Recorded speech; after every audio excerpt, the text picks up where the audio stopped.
2012 की सर्दियों की रात थी। उस रात निर्भया अपने एक दोस्त के साथ पिक्चर देखकर वापस आ रही थी और उसने घर जाने के लिए बस का चुनाव किया। जब वह बस में चढ़कर देखती है तो क्या पाती है कि उसमें सिर्फ 5-6 मुसाफिर ही थे, बाकी पूरी बस खाली थी। एक बार को निर्भया के मन में विचार आता है कि इस बस को छोड़कर किसी दूसरे साधन से वह घर चली जाए, लेकिन उसे एक सामान्य बात समझकर वह उसी बस से यात्रा करने का विचार करती है। उसे इस बात का बिल्कुल भी अंदेशा नहीं रहा होगा कि आगे उसके साथ क्या होने वाला है। उस बस में उसके साथ घोर अत्याचार होता है, उसको शारीरिक और मानसिक रूप से प्रताड़ित किया जाता है, उसका बलात्कार किया जाता है और खौफनाक तरीके से उसकी हत्या कर दी जाती है। उस समय इस घटना को पूरे देश की मीडिया ने कवर किया था। पूरे देश में उन अपराधियों के खिलाफ सजाए मौत की मांग की गई। दिल्ली गैंगरेप मामले में आज पहला इंसाफ होने वाला है और वर्ष 2020 में उन दोषियों को फांसी की सजा दे दी गई। मेरे प्यारे मित्रों, आज वर्ष 2023 में फिर से मैं इस घटना को क्यों उठा रहा हूं? आज हमारे देश के बहुत सारे बुद्धिजीवियों के द्वारा इस घटना को आधार बनाकर ईश्वर के अस्तित्व पर सवाल किए जाते हैं। उनका कहना है, यदि ईश्वर होता तो वह निर्भया को उस बस में चढ़ने ही क्यों देता? यदि ईश्वर सर्वशक्तिमान होता तो क्या वह उन अपराधियों को नहीं रोक सकता था? उनका कहना है कि ईश्वर के रहते हुए बाढ़, भूकंप, युद्ध एवं अनेक प्रकार की जो घटनाएं होती हैं जिनमें लाखों बेगुनाह मारे जाते हैं, क्या यह सर्वशक्तिमान और न्यायप्रिय ईश्वर के होते हुए हो सकता है? कुछ ऐसे ही आरोप देश के बहुत सारे बुद्धिजीवियों के द्वारा लगाए जाते हैं। यहाँ तक कि मैंने देश के जाने माने और लोकप्रिय टीचर डॉक्टर विकास दिव्यकीर्ति जी के द्वारा भी यही बात सुनी थी। सर्वज्ञ और सर्वशक्तिमान और सर्वव्यापक ईश्वर की जानकारी में शक्ति होने के बावजूद एक लड़की के साथ कई घंटों तक लगातार।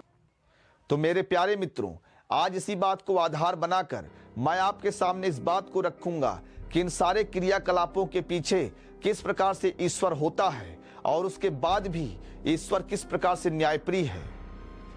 हम चर्चा को आगे प्रारंभ करें उससे पहले मैं इनमें कुछ और बातें जोड़ देना चाहता हूं। मेरे प्यारे मित्रों, हम मानवीय दृष्टिकोण से कह सकते हैं कि निर्भया के साथ जो अत्याचार हुआ वह वाकई भयानक था, लेकिन क्या जंगल में एक हिरण को जब जंगली कुत्ते नोच नोच कर खाते हैं तो क्या यह भयानक नहीं है? सड़क के किनारे एक बीमार कुत्ता होता है जिसके शरीर पर घाव में हजारों कीड़े रेंग रहे होते हैं, क्या यह भयानक नहीं है? इंसानों के द्वारा लाखों मुर्गियों और बकरियों को मारकर खा लिया जाता है, क्या यह भयानक नहीं है? मौत चाहे किसी की भी हो, सारी मौत भयंकर होती है। हम यह नहीं कह सकते कि उसकी मौत सरल थी और उसकी मौत कठिन थी, लेकिन इन सब घटना के बाद भी ईश्वर किस प्रकार से न्यायप्रिय होता है, इस बात को आपको समझने की आवश्यकता है। इसके लिए आपको आध्यात्मिक विज्ञान को समझने की आवश्यकता है, परमात्मा और स्वयं के अस्तित्व को समझने की आवश्यकता है।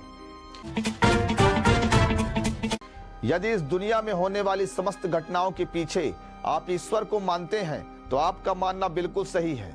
इस दुनिया के सारे क्रियाकलापों के पीछे ईश्वर ही होता है, लेकिन आपका देखने का दृष्टिकोण जरूर मानवीय है।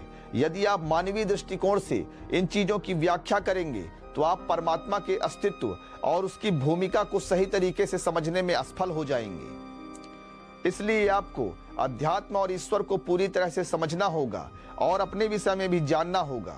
मेरे प्यारे मित्रों, इन घटनाओं को लेकर यदि हम मानवीय दृष्टिकोण रखते हैं तो हम ईश्वर को समझने में चूक जाएंगे। इससे बेहतर है कि सबसे पहले हम ईश्वर और स्वयं के अस्तित्व को समझ लें। यदि संसार की समस्त गतिविधियों के पीछे आप ईश्वर को मानते हैं तो उसे पूरा पूरा ही माने, अधूरा ना माने। मेरे प्यारे मित्रों, परमात्मा अजर, अमर और अविनाशी है। वह कभी नष्ट ना होने वाला एवं सदैव सर्वत्र विद्यमान होता है। ठीक उसी प्रकार आत्मा भी अजर, अमर और अविनाशी है। आप स्वयं को यदि एक शरीर मानकर चलते हैं तो आप परमात्मा की क्या व्याख्या करेंगे? सबसे पहले यदि आप परमात्मा का जिक्र करते हैं तो स्वयं को एक आत्मा के रूप में स्वीकार करिए। आत्मा निरंतर अविनाशी है और अमर है, तो ईश्वर का सबसे पहला न्याय तो आपके साथ यही हो जाता है कि उसने आपको अजर, अमर और अविनाशी बनाया है, अर्थात आपकी कभी मृत्यु नहीं हो सकती है। ध्यान रखिएगा, आत्मा को ना तो शस्त्र छेद सकते हैं, ना ही उसे जल भिगो सकता है या कि किसी प्रकार की और भौतिक कारण उसको प्रभावित कर सकते हैं। यह संपूर्ण चीजें जो होती हैं वह हमारे शरीर के साथ होती हैं। तो वह न्यायप्रिय ईश्वर आपको अजर अमर और अविनाशी बनाया है। तो सवाल यह उठता है कि परमात्मा ने अजर अमर और अविनाशी, जो कि परमात्मा का ही अंश एक आत्मा होता है, उसे इस दुख रूप माया में क्यों भेजता है। तो मेरे प्यारे मित्रों, इस विषय को भी आप अच्छी तरीके से समझ लीजिए। परमात्मा सदैव इंसाफ प्रिय होता है। वह आपकी मर्जी के खिलाफ कुछ भी नहीं करता है। लेकिन यहाँ जो मर्जी की बात हो रही है वह आपके मानव शरीर की बात नहीं है, वह आत्मा की इच्छा की बात होती है। सभी आत्माओं का जो मूल घर होता है वह परमात्मा ही है। लेकिन जब आत्माओं के भीतर वासना का जन्म होता है, वासना का सामान्य अर्थ इच्छा होता है। जब आत्माएं इच्छा करती हैं कि वह माया में भटकें, माया का भी स्वाद लें, तो परमात्मा उनकी इच्छा के अनुसार उन्हें माया में भेज देता है। परमात्मा किसी आत्मा को जबरदस्ती माया में नहीं भेजती है, वह उसकी इच्छा के अनुसार ही उसे माया में भेजती है। आप स्वयं विचार करके देखिए, क्या आपको सुख ही सुख चाहिए? क्या आपको दुख प्यारा नहीं होता है? आपको दुख भी प्यारा होता है। इसे हम 9 रसों में से करुण रस कहते हैं। हर व्यक्ति अपने जीवन में थोड़ा थोड़ा दुख चाहता है, इसीलिए वह मिठाइयों के साथ खाने में मिर्च भी खाना पसंद करता है, क्योंकि इसमें एक एडवेंचर होता है। आप कभी कभी अपने घर को छोड़कर एडवेंचर ट्रिप पर चले जाते हैं, जिसमें आप नाना प्रकार की तकलीफें उठाते हैं। मेरे प्यारे मित्रों, इन दुखों के पीछे भी एक आनंद होता है।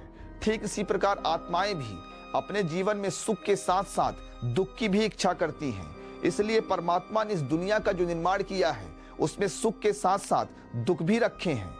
अब सवाल यह उठता है कि कभी कभी यह दुख इतने भयानक क्यों हो जाते हैं।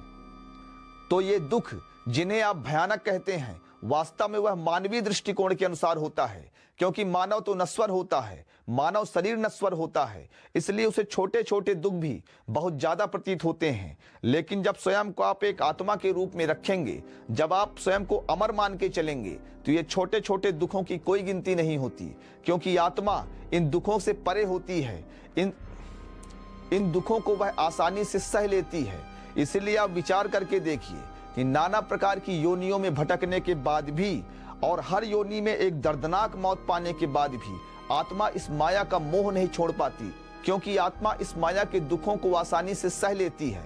हाँ, हमारा शरीर जरूर नहीं सह पाता, लेकिन जब बात आत्मा के स्तर पर आती है तो आत्मा की सहन शक्ति बहुत ज्यादा होती है। पृथ्वी पर आप जितने भी प्रकार के दुख देख रहे हैं, वह नरक लोक में दिए जाने वाले दुखों का 1000 गुना से भी कम होता है। तो प्रत्येक जीवात्मा विभिन्न लोक, पृथ्वी लोक के दुखों को झेलते हुए, नरकों के आगों को झेलते हुए भी वह माया का मोह नहीं छोड़ पाती है। अब ईश्वर का तीसरा न्याय देखिए, वह सब कुछ आपकी इच्छा के अनुसार ही करता है। उसने सभी आत्माओं को अधिकार दे रखा है कि जब आपका मन इस माया से भर जाए तो आप वापस अपने घर अर्थात परमात्मा के घर वापस चले जाएं। लेकिन विडंबना देखिए कि दुनिया की सभी आत्माएं माया में इतनी प्रकार के दुखों और सुखों को भोगने के बाद भी परमात्मा का ध्यान नहीं करती हैं, क्योंकि उनका मोह इस माया से कभी खत्म ही नहीं होता है। हालांकि परमात्मा का दरबार सदैव उनके लिए खुला हुआ है, क्योंकि परमात्मा एक पिता के जैसा है और सभी आत्माएं उसके अंश हैं। मेरे प्यारे मित्रों, आप स्वयं के भीतर झांक कर देखिए, आप में से कौन लोग हैं जो परमात्मा की चाहत करते हैं। जब आप मंदिर में जाते हैं तो आप वहां भगवान से कभी धन दौलत, कभी मान प्रतिष्ठा या कोई अन्य सुख सुविधा की मांग करते हैं। आप में से बहुत कम ही लोग निरंतर परमात्मा से परमात्मा की मांग कर रहे हों। अब सवाल यह उठता है कि परमात्मा ने सभी को मोक्ष क्यों नहीं दे दिया। मेरे प्यारे मित्रों, जैसा कि मैंने आपको पहले बताया है, परमात्मा सभी आत्माओं की इच्छा का ध्यान रखते हैं। तो जो आत्माएं मोक्ष की कामना करते हैं, अर्थात परमात्मा के घर वापस जाना चाहती हैं, सिर्फ उन्हीं को परमात्मा अपने पास वापस बुलाते हैं। अन्यथा सभी आत्माओं को उनकी इच्छा के अनुसार माया में भटकने के लिए छूट दे देते हैं और सदैव यह अवसर उनके पास होता है कि वह परमात्मा के घर वापस जा सकते हैं। यदि आप निर्भया को मरा हुआ समझते हैं तो यह आपकी सबसे बड़ी भूल है। आध्यात्मिक विज्ञान के अनुसार निर्भया अब दूसरे लोकों में प्रवेश कर चुकी है, इसलिए कभी भी स्वयं और किसी और को मरा हुआ या विनाशी मत समझिए। आप सभी अजर अमर और अविनाशी हैं। अब परमात्मा के साथ सदैव संलग्न रहिए। वह न्यायप्रिय परमात्मा सदैव आपके साथ खड़ा हुआ है। एक बात और, यदि कोई परमात्मा को समझना चाहता है ईश्वर को समझना चाहता है तो उसे योग ध्यान का अभ्यास करना ही होगा। योग ध्यान से ही आपके चैतन्य में वह सामर्थ्य आएगा कि आप परमात्मा के अस्तित्व और स्वयं के अस्तित्व को समझ सकें। आज मैंने परमात्मा के स्वरूप और इस संसार में दुख इतने सारे क्यों हैं, इस विषय पर अपनी बात रखी है। मैं आशा करता हूं कि आप इस संपूर्ण चर्चा को भली भांति समझ गए होंगे। आप सभी को प्रेम पूर्वक नमस्कार।